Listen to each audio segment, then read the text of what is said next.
Hello, my friend. I don't know when in your life you've stumbled upon this video, on a peaceful morning, a weary afternoon, or a restless night when sleep won't come. But if you're searching for something to keep your heart steady in a world full of turmoil, then you've come to the right place. I am someone who has lived through over 60 autumns.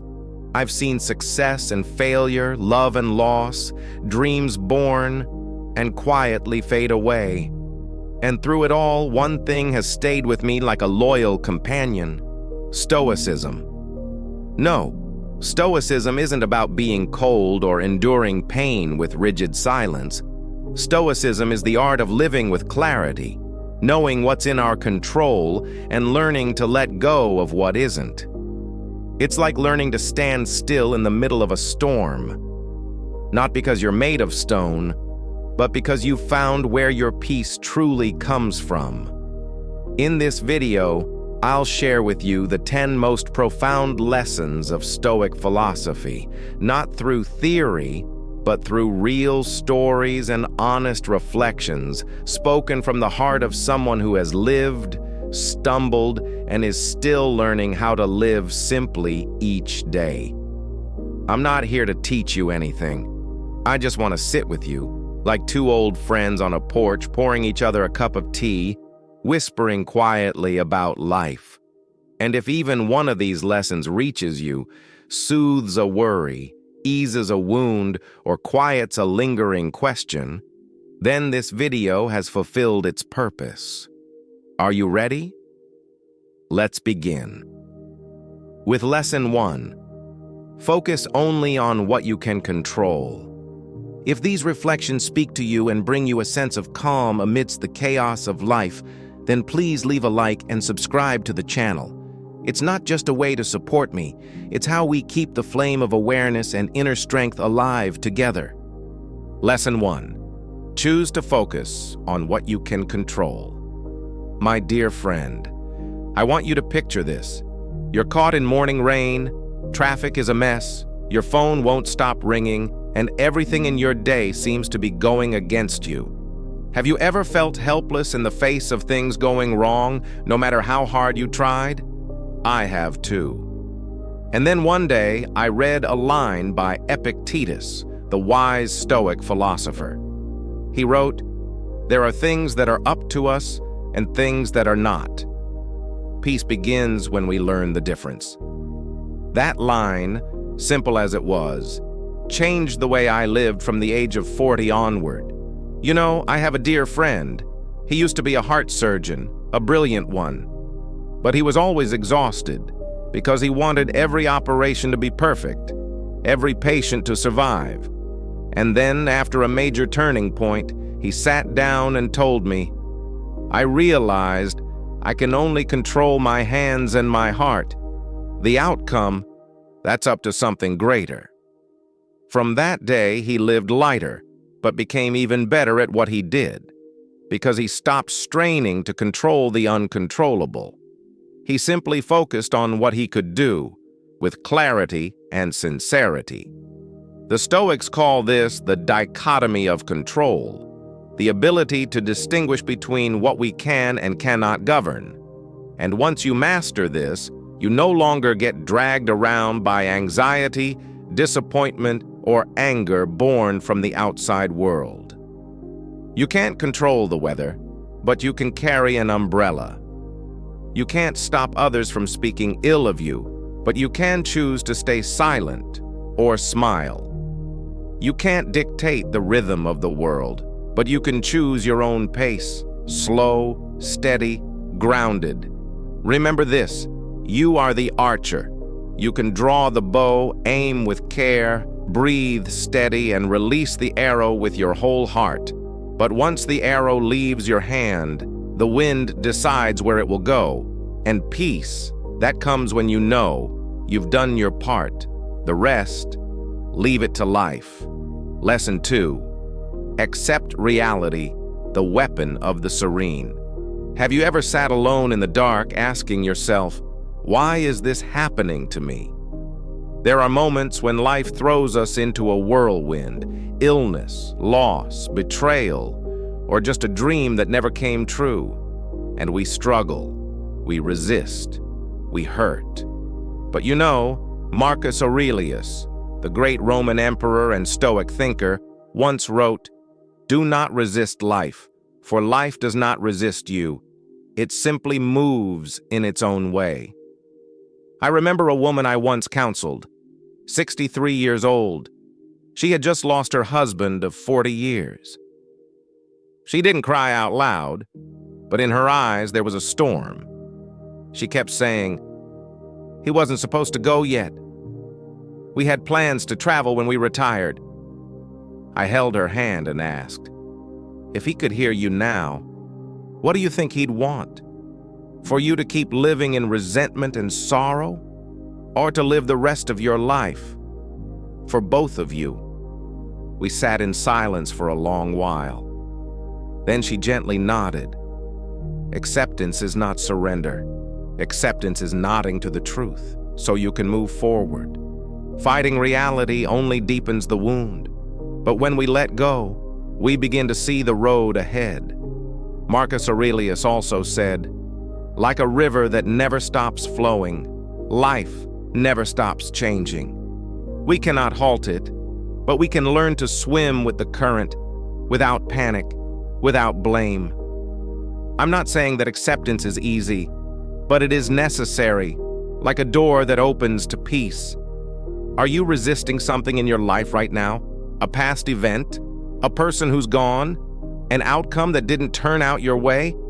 If so, I invite you to sit down, take a deep breath, and quietly say to yourself, "I cannot change this, but I can change how I move through it." Because sometimes it is in letting go that we finally find our freedom. Lesson 3. Slow down and listen to the present moment. My dear friend, let me paint a picture for you. You're sitting on the porch in the late afternoon. The breeze gently stirs the branches, the sunlight dances on your warm cup of tea, but your mind is elsewhere, worrying about tomorrow or longing for something lost in the past. Have you ever felt that way? Seneca, the Roman Stoic philosopher, once said, "We do not live in the present. We merely pass through it, like hurried travelers who forget to look at the road." I once met an old man, 75 years old, living with chronic heart disease. When I asked him, "What do you fear the most?" he replied, "I'm afraid I'll die having never truly lived." His answer silenced me, not because he feared death, but because he realized he had let life slip by without awareness, chasing work, money, and endless responsibilities. Seneca taught that the present is all we truly have. The past? It cannot be changed. The future? It hasn't yet arrived. Only this moment, this breath, the light falling on your face is real. And when you begin to simply observe it, without judgment, without rushing, you'll notice something strange. Your mind begins to quiet down. I often remind my older patients of a simple practice.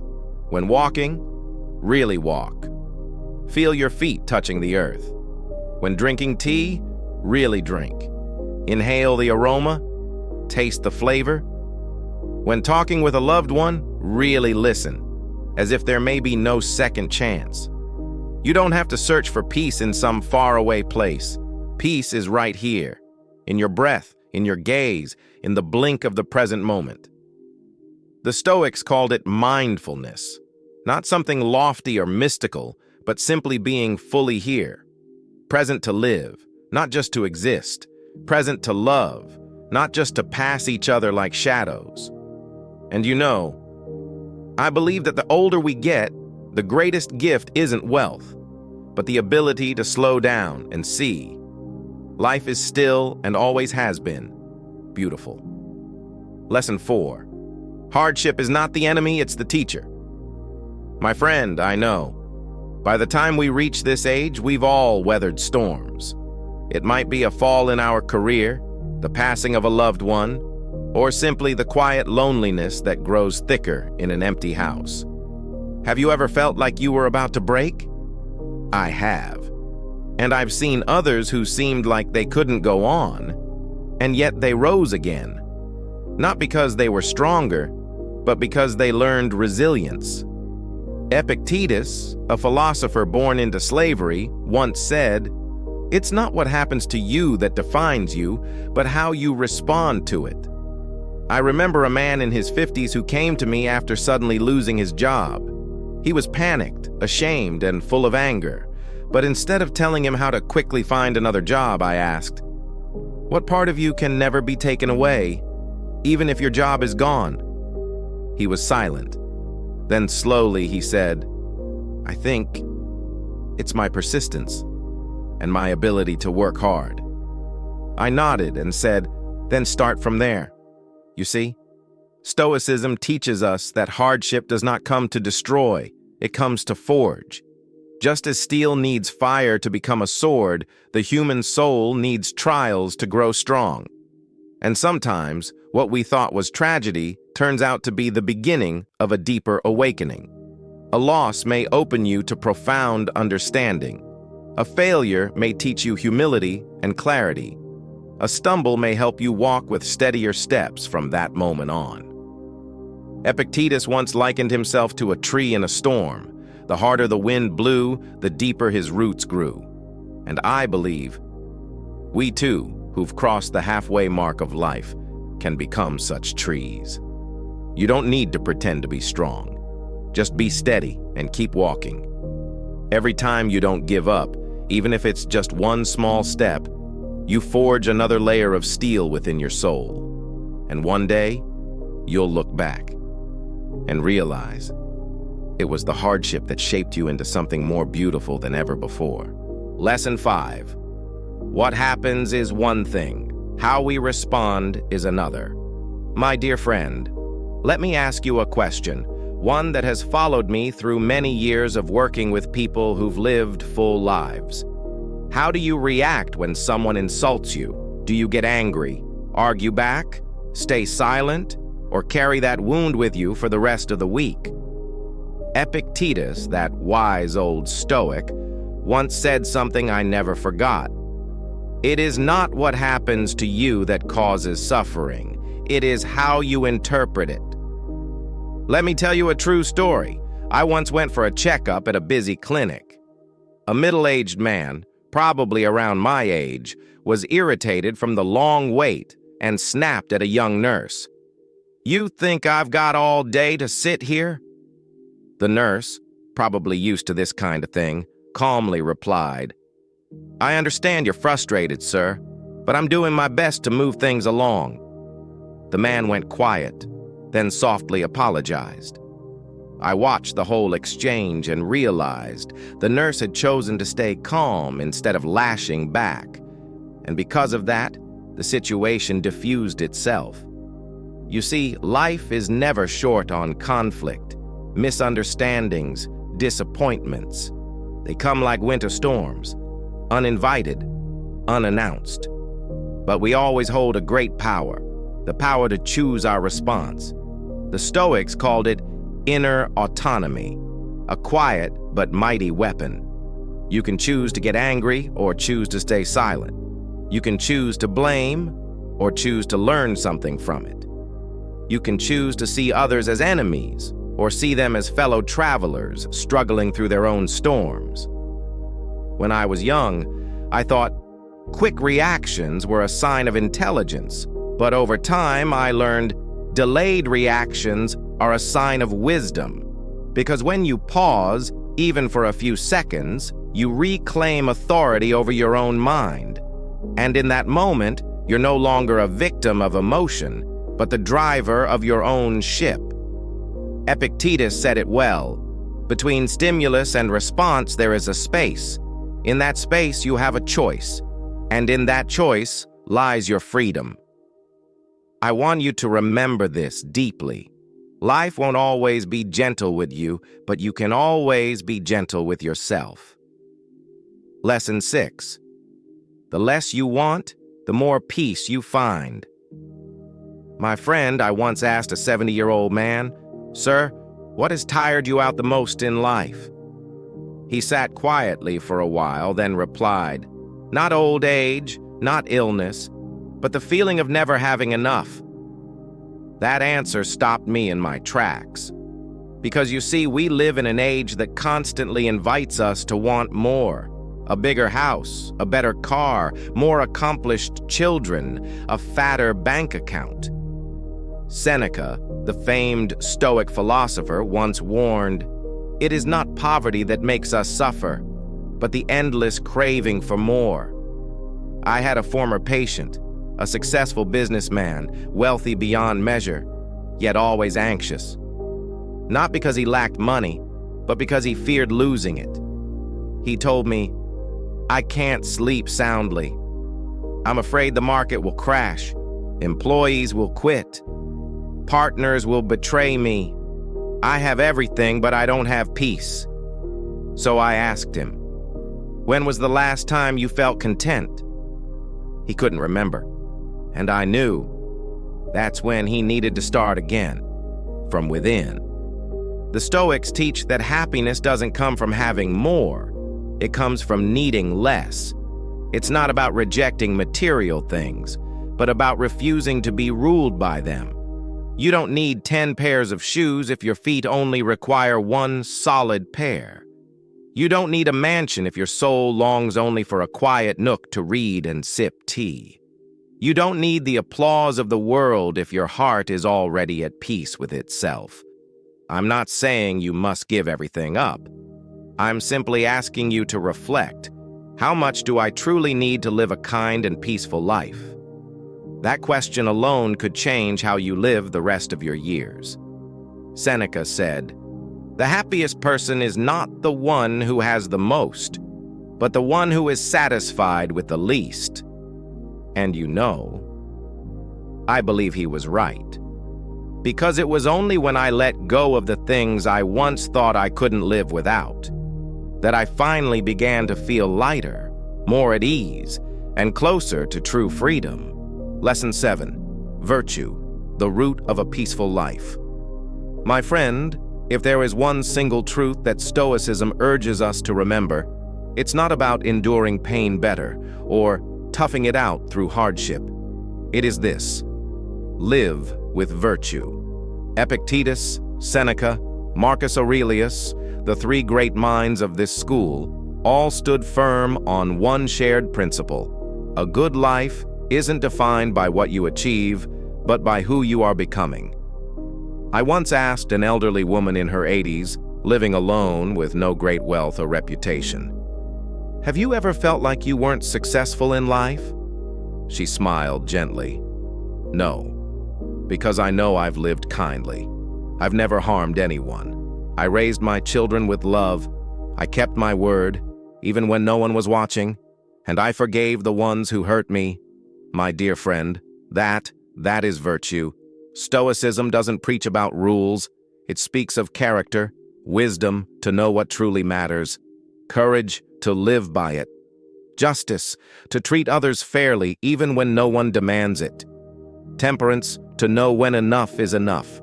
You may not always control the world, but you can always control whether your heart is honest and your actions kind. I once worked with a wealthy man. He owned a chain of companies. But when he got tangled in a major lawsuit, he panicked and lost all sense of direction. He said, "I don't know who I am if I lose everything." And I asked him, "If tomorrow you lost it all but remained a good father, a faithful husband, and a man who speaks with integrity, would you really have lost everything?"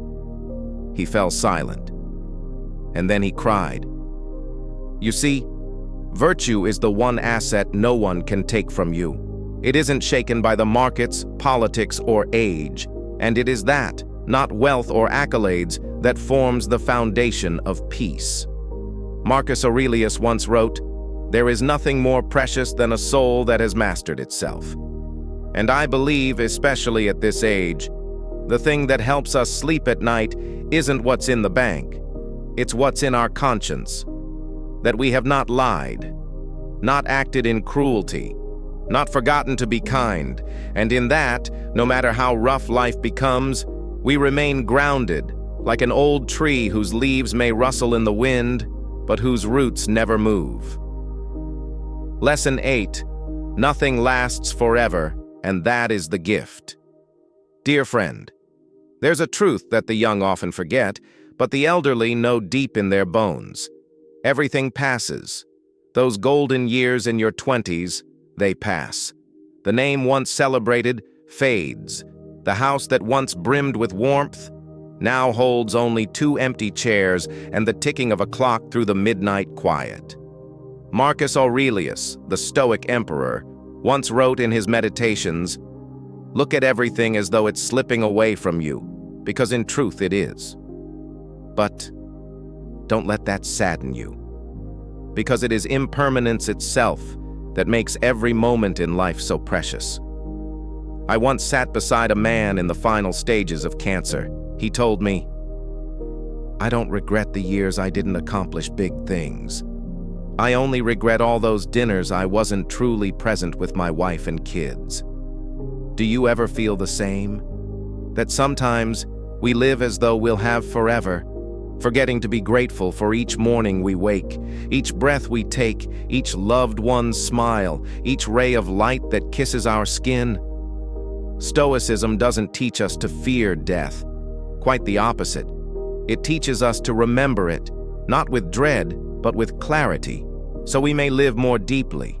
Marcus wrote, "When you understand that you can lose everything at any moment, you begin to cherish everything." The lesson of impermanence doesn't ask us to rush through life, nor to let go of everything we love. It only whispers, "Don't postpone love. Don't let anger steal years that could have been softer. Don't wait until you're free to call your child or visit that old friend." You know, I've always believed it's not age that makes people sad in their later years. It's the things they didn't do while they still had the chance. But if you're hearing my voice now, that means you still have time. Live as if everything is for the last time, not to fear, but to embrace it fully. Because it is precisely impermanence that makes each moment we're still here more sacred than ever. Lesson 9. Gratitude, the quiet gift that nourishes peace. My dear friend, some mornings I wake up, look out the window, and all I see are gray clouds, a cold wind, and the dull ache in my aging back. But then I make myself a cup of coffee, sit on the porch, and listen to the birds singing somewhere in the garden. And I smile, because I'm still here, still alive, still able to feel. Seneca, the Roman sage, once said, "We often forget to be thankful for the things we're most familiar with, yet those are the most precious things of all." When we're young, we're grateful for what we gain, money, promotions, praise. But as we near the end of the journey, we begin to learn the opposite. Gratitude for what still remains, no matter how small, how old, or how ordinary it may seem. I once spoke with an elderly woman, partially paralyzed by a stroke. She said to me, "I'm thankful I can still hear my grandchild laugh, even though I can't hold him. Thankful that each morning my husband still wipes my face for me, even though his hands now tremble too. Do you hear that? That is gratitude, a small light that can illuminate an entire dark room." The Stoics teach, gratitude doesn't make suffering disappear, but it keeps us from drowning in it. It's like a rope that anchors you to the present, so you don't get swept away by all you've lost or don't yet have. You can begin today. You don't need anything grand. Try writing each night. One thing that warmed your heart today. One person you're grateful for. One thing you have that others might not. The more you write, the more you'll begin to see. You were never lacking, only not looking closely. Gratitude is the act of a wakeful heart. And each time you choose gratitude, you step out of the shadows of resentment and into the light of peace. Seneca once said, "A grateful person doesn't need much, but always feels they have a lot." And I believe, at our age, the greatest gifts are no longer new things, but the ability to see old things with a grateful heart. Lesson 10. There's still time to grow. My dear friend, I once heard a man in his 70s say, "At this age, what's the point of learning? My mind's not what it used to be." I looked at him and smiled. "But your heart is still beating. That means there's still something left to learn and to live." Stoicism never believes in too late to change. Epictetus, born a slave, became one of history's most revered philosophers, not because he had early privilege, but because he chose to learn and kept learning every day. He once said, "We don't control where we're born or when we'll die, but we do control who we become in the time between." I had a remarkable patient, an 82-year-old man who started learning guitar. When I asked, "Don't you think it's a little late?" he smiled. "I'm not learning to perform. I'm learning to fill the quiet afternoons." And truly, the simple melodies he played echoed like a gentle reminder that it's never too late to begin again, even something small. Stoicism teaches us that growth has no finish line. It is a continuous path. Every failure is a lesson. Every mistake is a chance to adjust. Every new day is a blank page waiting to be written on. You don't need to learn for achievements or to impress anyone. Just learn to understand yourself more, to understand others better, and to live more kindly. Because you see, growing isn't just about knowing more. It's about knowing when to let go, when to listen instead of react, and how to end each day with a lighter heart. Marcus Aurelius, the man who bore the weight of an empire, still reminded himself daily that he was a student. He wrote, "If today I am even slightly better than I was yesterday, then I have not lived in vain." Lesson 11. Don't lose yourself in the judgment of others. My friend, have you ever felt shaken by a single harsh comment? A careless remark that silenced your whole afternoon, or a look that made you doubt yourself? I used to be like that, a person who lived too much through other people's eyes. Until one day I read a message from Marcus Aurelius. "If you live for others' approval, you've made your soul a hostage." That line, it struck like a bell in the dark. I remember a man once told me, "When I was young, I didn't pursue the career I loved because my father disapproved. I became successful, but I've always carried regret." I didn't tell him to turn back time. I simply asked, "If you only had 5 years left to live, would you want to finally live as yourself?" You see, living truthfully isn't selfish. It's the courage to hold on to yourself amid the noise of the world. Stoicism teaches, you can't control others' thoughts, but you can keep your heart steady and your steps true. No one lives your life for you. No one fully understands the road you've walked. So hold lightly the weight of judgment and walk firmly toward the person you wish to become. Lesson 12. Stillness isn't emptiness, it's power. Dear friend, are you afraid of silence? Many people tell me, "Now that I'm retired, I can't stand sitting alone. It feels so empty." I know that feeling because I once feared it too. Until I learned the most important lesson of growing older. Stillness isn't emptiness. It is the space where we hear ourselves again. Seneca once wrote, "A mind undisturbed by external noise is the strongest mind." I once suggested to a friend, every morning sit still for just 10 minutes, do nothing. The first week he said, "It drives me crazy." But then one day he told me, "I'm starting to hear my own heart. I forgot what that sounded like." You see, in this noisy world, stillness is a gift. Not everyone can bear it. But those who can, discover a quiet strength inside. And you know what? It's in the moments without words that we grow the most.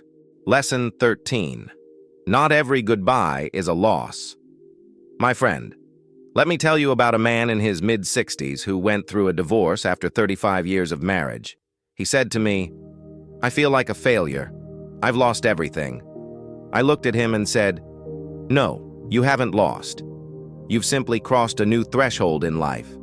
Stoicism teaches, life is a river. What flows away isn't always loss. Sometimes it's an invitation to return to yourself. Marcus Aurelius once wrote, "When something ends, don't call it misfortune, call it natural." That same friend, 2 years later, began painting, joined a book club, and started handwriting letters to his grandchildren every month.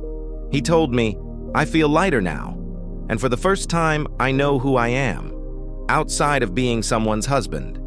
You see, some farewells are not losses, they are releases.